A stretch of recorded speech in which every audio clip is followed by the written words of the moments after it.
भक्तों, विष्णु जी को पालनहार, सौभाग्य के दाता और संतान सुख प्रदाता कहा जाता है। यदि आपके जीवन में संतान प्राप्ति में बाधा, संतान के स्वास्थ्य संबंधी चिंता या संतान के उज्जवल भविष्य को लेकर कोई परेशानी है, तो आपको श्री हरि विष्णु जी के इस महामंत्र का जाप करना चाहिए। इस मंत्र का जाप आपके लिए फलदायी साबित होने वाला है।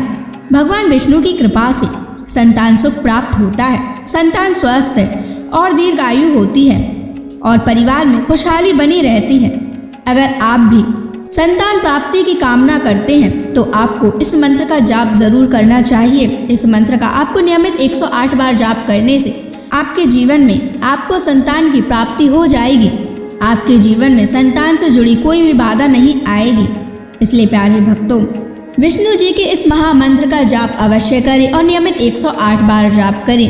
यदि आप इस महामंत्र का जाप करने में असमर्थ हैं तो आप इस वीडियो को अपने मोबाइल फोन पर स्पीकर पर चलाकर अपने घर, दुकान या ऑफिस में छोड़ दें। ऐसा करने से आपको हर उस स्थान पर भगवान विष्णु की असीम कृपा प्राप्त होने लगेगी और आपको संतान सुख की भी प्राप्ति होगी। इसलिए प्यारे भक्तों, इस मंत्र को साधारण समझने की गलती बिल्कुल भी ना करें। यह मंत्र बहुत ही चमत्कारी और प्रभावशाली मंत्र है। यदि आप भगवान विष्णु की कृपा अपने ऊपर ऐसे ही बनाए रखना चाहते हैं तो इस वीडियो को लाइक और चैनल को सब्सक्राइब जरूर कर दीजिए और कमेंट बॉक्स में श्री हरि विष्णु अवश्य लिख दीजिए। तो चलिए भक्तों, मंत्र का जाप करना प्रारंभ करते हैं। ओम ह्रीं क्लीं नारायणाय सिद्धिं मे देहि स्वाहा। ओम ह्रीं क्लीं नारायणाय सिद्धिं मे देहि स्वाहा। ओम ह्रीं क्लीं नारायणाय सिद्धिं मे देहि स्वाहा। ओम ह्रीं क्लीं नारायणाय सिद्धिं मे देहि स्वाहा। ओम ह्रीं क्लीं नारायणाय सिद्धिं मे देहि स्वाहा। ओम ह्रीं क्लीं नारायणाय सिद्धिं मे देहि स्वाहा। ओम ह्रीं क्लीं नारायणाय सिद्धिं मे देहि स्वाहा। ओम ह्रीं क्लीं नारायणाय सिद्धिं मे देहि स्वाहा। ओम ह्रीं क्लीं नारायणाय सिद्धिं मे देहि स्वाहा। ओम ह्रीं क्लीं नारायणाय सिद्धिं मे देहि स्वाहा। ओम ह्रीं क्लीं नारायणाय सिद्धिं मे देहि स्वाहा। ओम ह्रीं क्लीं नारायणाय सिद्धिं स्वाहा। ॐ ह्रीं क्लीं नारायणाय सिद्धिं मे देहि स्वाहा। ॐ ह्रीं क्लीं नारायणाय सिद्धिं मे देहि स्वाहा। ॐ ह्रीं क्लीं नारायणाय सिद्धिं मे देहि स्वाहा। ॐ ह्रीं क्लीं नारायणाय सिद्धिं मे देहि स्वाहा। ॐ ह्रीं क्लीं नारायणाय सिद्धिं मे देहि स्वाहा। ॐ ह्रीं क्लीं नारायणाय सिद्धिं मे देहि स्वाहा। ॐ ह्रीं क्लीं नारायणाय सिद्धिं मे देहि स्वाहा। ॐ ह्रीं क्लीं नारायणाय सिद्धिं मे देहि स्वाहा। ॐ ह्रीं क्लीं नारायणाय सिद्धिं मे देहि स्वाहा। ॐ ह्रीं क्लीं नारायणाय सिद्धिं मे देहि स्वाहा। ॐ ह्रीं क्लीं नारायणाय सिद्धिं मे देहि स्वाहा। ॐ ह्रीं क्लीं नारायणाय सिद्धिं मे देहि स्वाहा। ॐ ह्रीं क्लीं नारायणाय सिद्धिं मे देहि स्वाहा। ॐ ह्रीं क्लीं नारायणाय सिद्धिं मे देहि स्वाहा। ॐ ह्रीं क्लीं नारायणाय सिद्धिं मे देहि स्वाहा। ॐ ह्रीं क्लीं नारायणाय सिद्धिं मे देहि स्वाहा। ॐ ह्रीं क्लीं नारायणाय सिद्धिं मे देहि स्वाहा।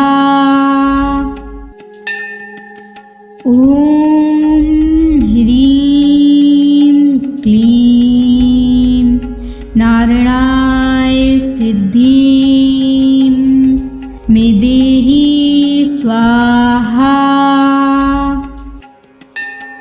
ॐ ह्रीं क्लीं नारायणाय सिद्धिं मे देहि स्वाहा।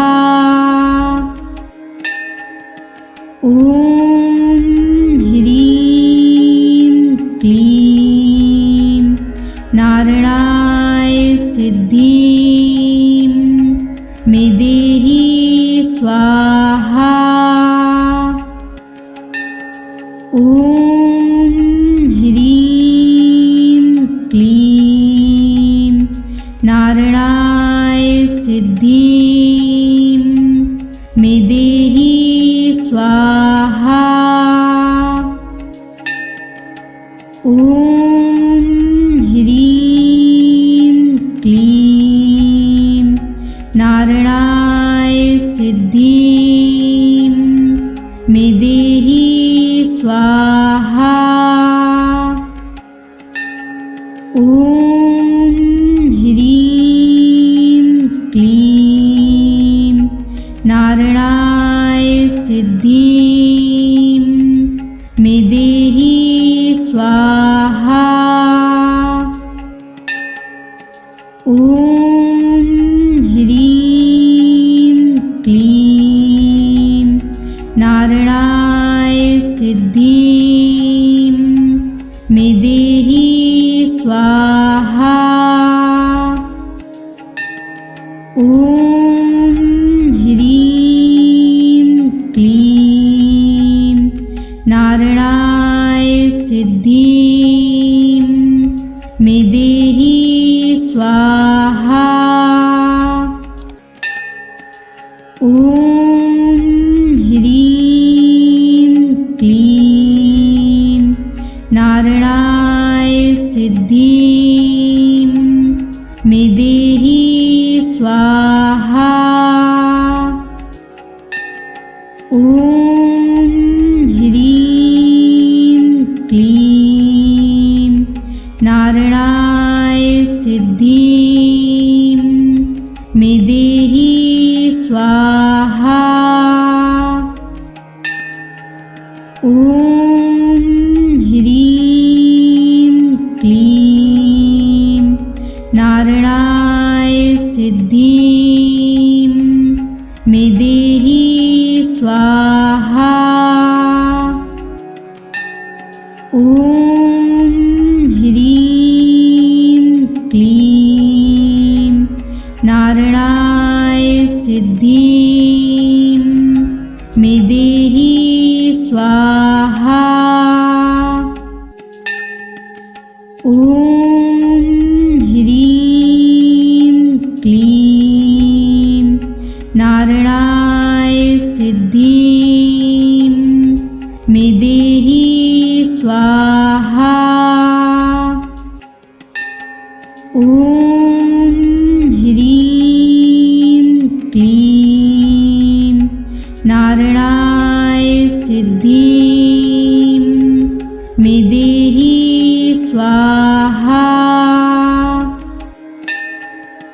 ॐ ह्रीं क्लीं नारायणाय सिद्धिं मे देहि स्वाहा।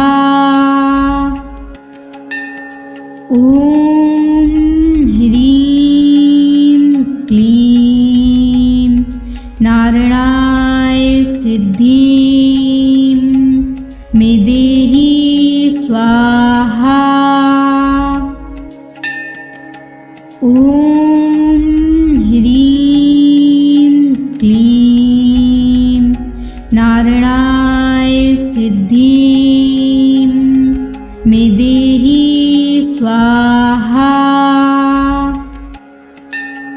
ॐ ह्रीं क्लीं नारायणाय सिद्धिं मे देहि स्वाहा।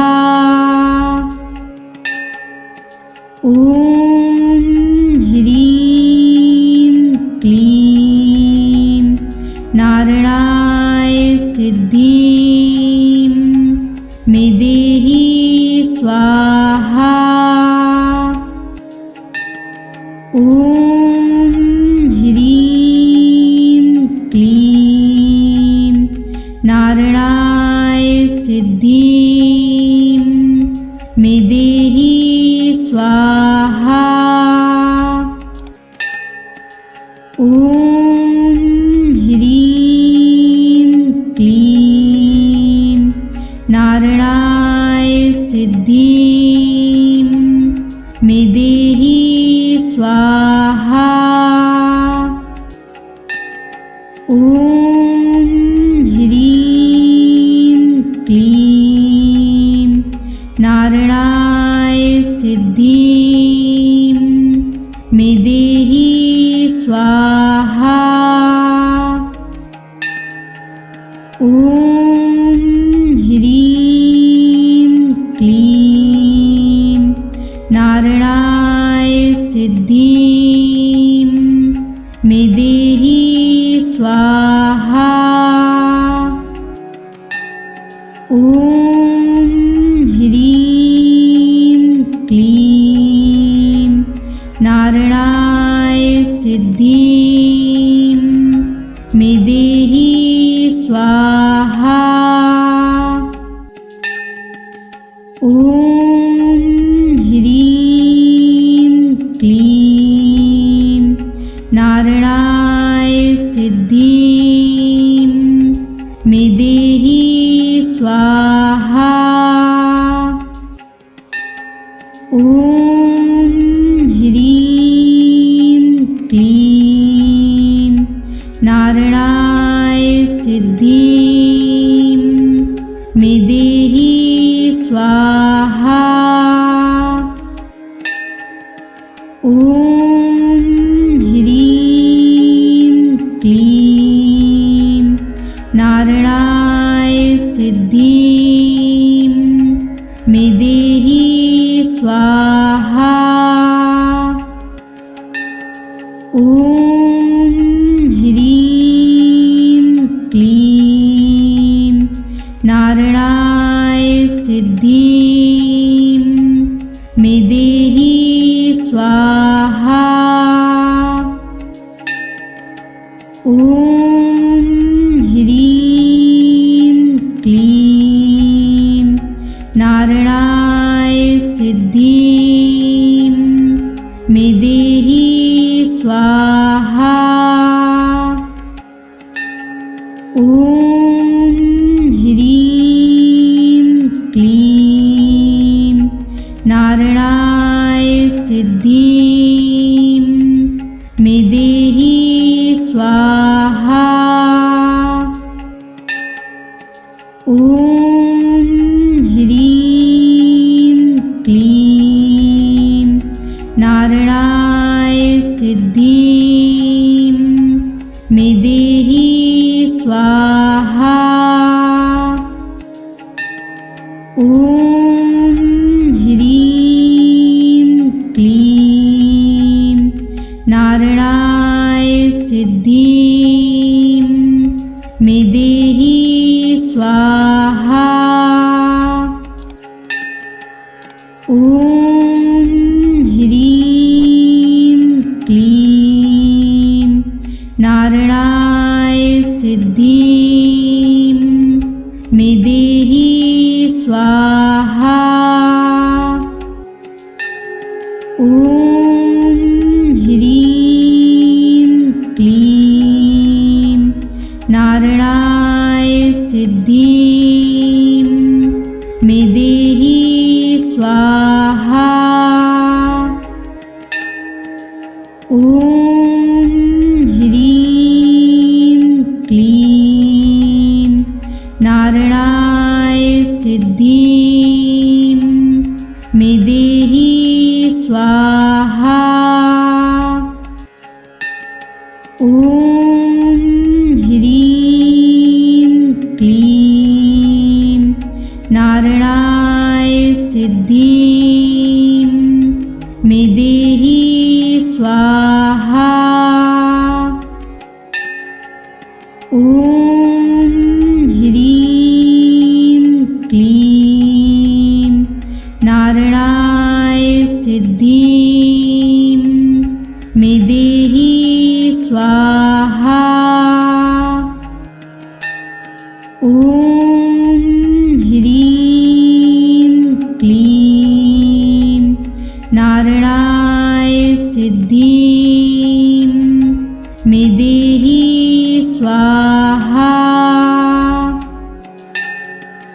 ॐ ह्रीं क्लीं नारायणाय सिद्धिं मे देहि स्वाहा।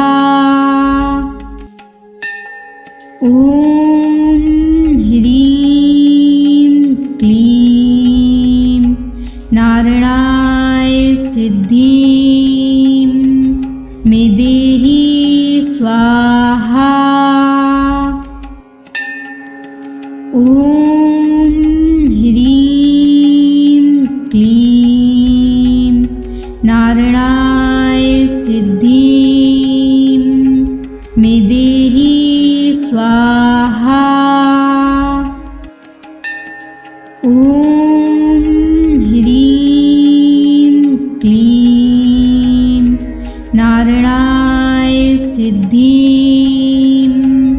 मे देहि स्वाहा।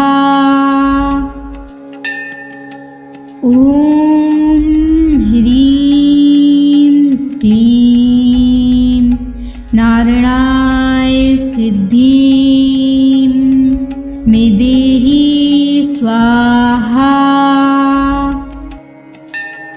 ॐ ह्रीं क्लीं नारायणाय सिद्धिं मे देहि स्वाहा।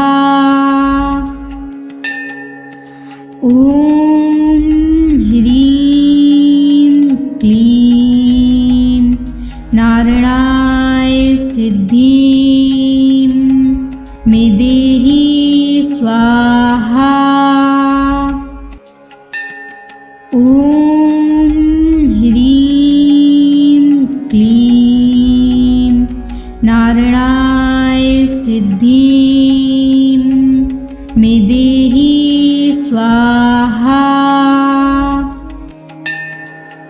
ॐ ह्रीं क्लीं नारायणाय सिद्धिं मे देहि स्वाहा।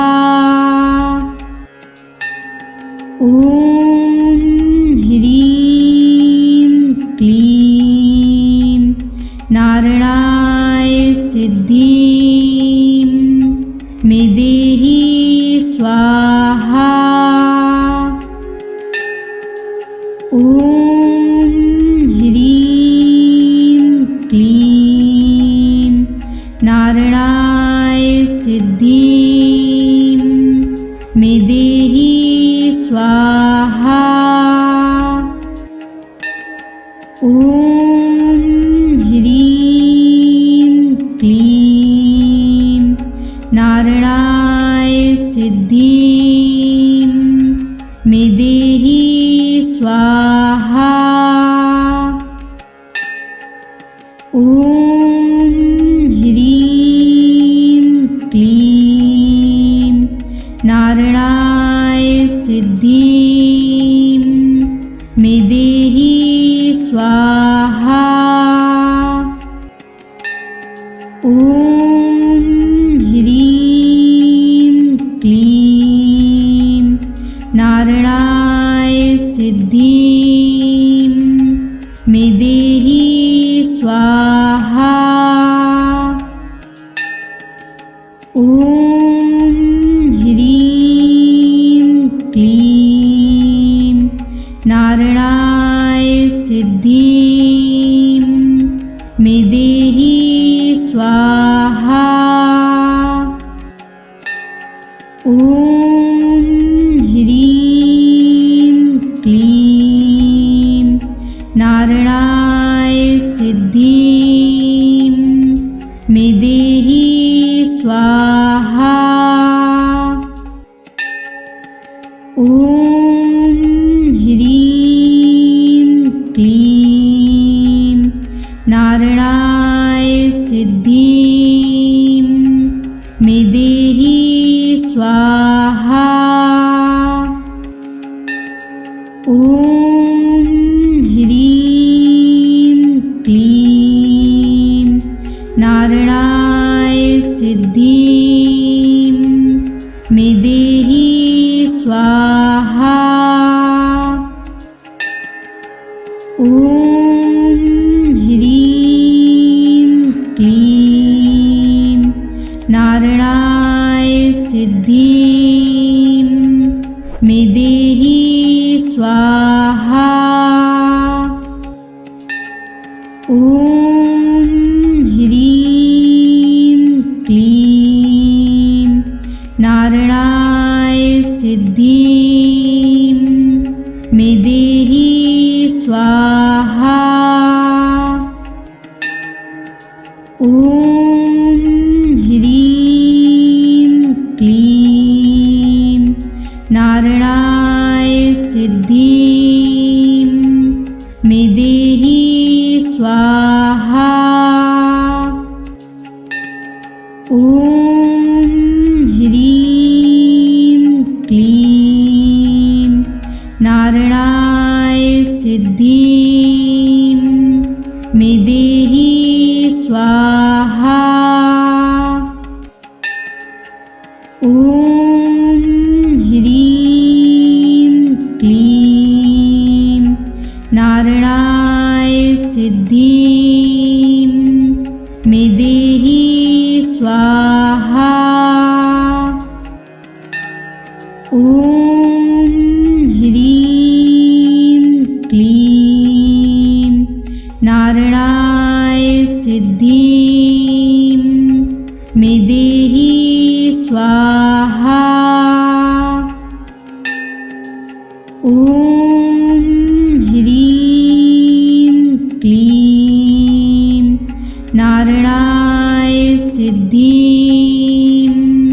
मे देहि स्वाहा। ॐ ह्रीं क्लीं नारायणाय सिद्धिं मे देहि स्वाहा। ॐ ह्रीं क्लीं नारायणाय सिद्धिं मे देहि स्वाहा। ॐ ह्रीं क्लीं नारायणाय सिद्धिं मे देहि स्वाहा। ॐ ह्रीं क्लीं नारायणाय सिद्धिं मे देहि स्वाहा। ॐ ह्रीं क्लीं नारायणाय सिद्धिं मे देहि स्वाहा। ॐ ह्रीं क्लीं नारायणाय सिद्धिं मे देहि स्वाहा।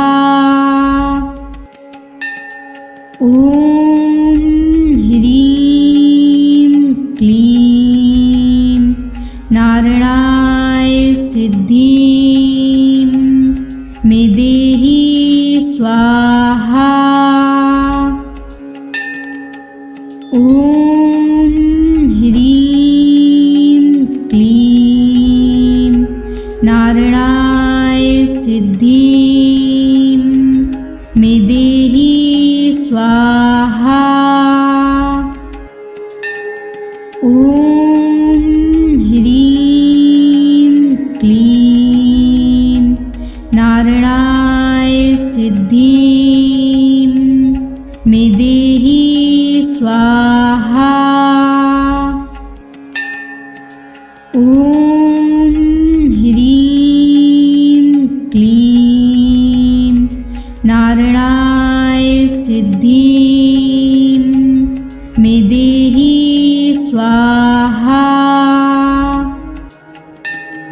ॐ ह्रीं क्लीं नारायणाय सिद्धिं मे देहि स्वाहा। ॐ ह्रीं क्लीं नारायणाय सिद्धिं मे देहि स्वाहा। ॐ ह्रीं क्लीं नारायणाय सिद्धिं मे देहि स्वाहा। ॐ ह्रीं क्लीं नारायणाय सिद्धिं मे देहि स्वाहा। ॐ ह्रीं क्लीं नारायणाय सिद्धिं मे देहि स्वाहा। ॐ ह्रीं क्लीं नारायणाय सिद्धिं मे देहि स्वाहा। ॐ ह्रीं क्लीं नारायणाय सिद्धिं मे देहि स्वाहा। ॐ ह्रीं क्लीं नारायणाय सिद्धिं मे देहि स्वाहा। ॐ ह्रीं क्लीं नारायणाय सिद्धिं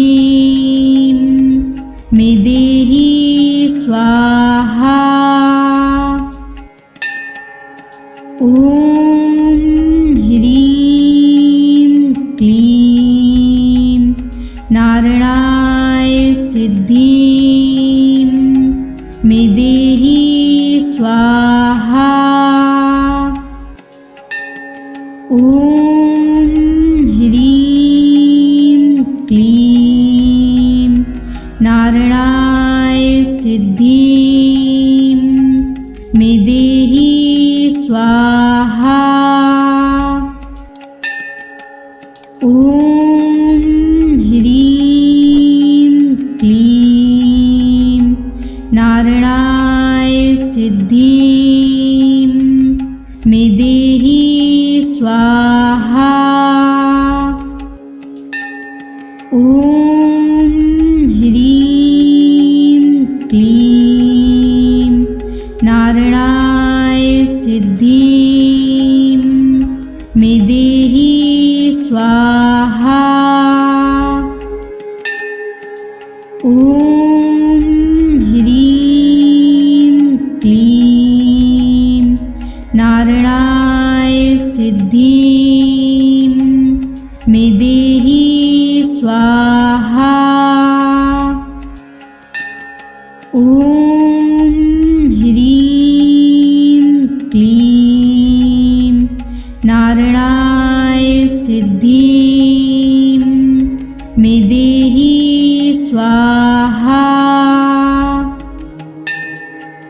ॐ ह्रीं क्लीं नारायणाय सिद्धिं मे देहि स्वाहा। ॐ ह्रीं क्लीं नारायणाय सिद्धिं मे देहि स्वाहा। ॐ ह्रीं क्लीं नारायणाय सिद्धिं मे देहि स्वाहा। ॐ ह्रीं क्लीं नारायणाय सिद्धिं मे देहि स्वाहा। ॐ ह्रीं क्लीं नारायणाय सिद्धिं मे देहि स्वाहा। ॐ ह्रीं क्लीं नारायणाय सिद्धिं मे देहि स्वाहा। ॐ ह्रीं क्लीं नारायणाय सिद्धिं मे देहि स्वाहा। ॐ ह्रीं क्लीं नारायणाय सिद्धिं मे देहि स्वाहा। ॐ ह्रीं क्लीं नारायणाय सिद्धिं मे देहि स्वाहा। ॐ ह्रीं क्लीं नारायणाय सिद्धिं मे देहि स्वाहा। ॐ ह्रीं क्लीं नारायणाय सिद्धिं मे देहि स्वाहा। ॐ ह्रीं क्लीं नारायणाय सिद्धिं मे देहि स्वाहा। ॐ ह्रीं क्लीं नारायणाय सिद्धिं मे देहि स्वाहा। ॐ ह्रीं क्लीं नारायणाय सिद्धिं मे देहि स्वाहा। ॐ ह्रीं क्लीं नारायणाय सिद्धिं मे देहि स्वाहा। ॐ ह्रीं क्लीं नारायणाय सिद्धिं मे देहि स्वाहा। ॐ ह्रीं क्लीं नारायणाय सिद्धिं मे देहि स्वाहा। ॐ ह्रीं क्लीं नारायणाय सिद्धिं मे देहि स्वाहा। ॐ ह्रीं क्लीं नारायणाय सिद्धिं मे देहि स्वाहा।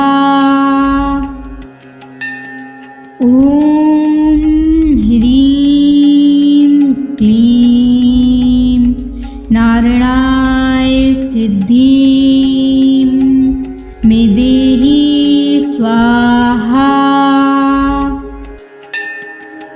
ॐ ह्रीं क्लीं नारायणाय सिद्धिं मे देहि स्वाहा। ॐ ह्रीं क्लीं नारायणाय सिद्धिं मे देहि स्वाहा। ॐ ह्रीं क्लीं नारायणाय सिद्धिं मे देहि स्वाहा। ॐ ह्रीं क्लीं नारायणाय सिद्धिं मे देहि स्वाहा। ॐ ह्रीं क्लीं नारायणाय सिद्धिं मे देहि स्वाहा।